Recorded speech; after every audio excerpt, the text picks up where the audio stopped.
ఒకసారి హనుమంతుడు ఆత్మహత్య చేసుకోవాలనుకున్నాడు. మీకు తెలుసా?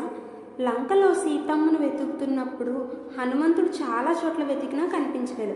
అప్పుడు ఆయన మనసులో ఇలా అనుకున్నాడు, నేను సీతమ్మను కనుక్కోలేకపోతే రాముడి దగ్గరికి ఎలా వెళ్తాను? నా జీవితం వృధా. ఆ సమయంలో ఆయనకు తీవ్ర నిరాశ కలిగింది. ఒక్క క్షణం పాటు ఇక్కడే ప్రాణాలు త్యాగం చేస్తే మంచిదేమో అని ఆలోచించాడు.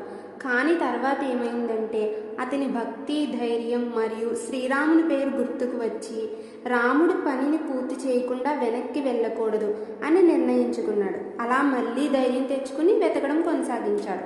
చివరకు అశోక వాటికలో సీతమ్మను కనుగొన్నాడు. ఈ కథ మనకి ఏం చెప్తుందంటే జీవితంలో ఎంత కష్టం వచ్చినా ఓటమి అంగీకరించకూడదని. ఒక్క క్షణం నిరాశ వచ్చినా విశ్వాసం మనల్ని నిలబెడుతుంది. భక్తి, పట్టుదల ఇవే విజయానికి మార్గం. జై హనుమాన్ అని కామెంట్ చేయండి. నా ఛానల్ని సబ్స్క్రైబ్ చేసుకోండి.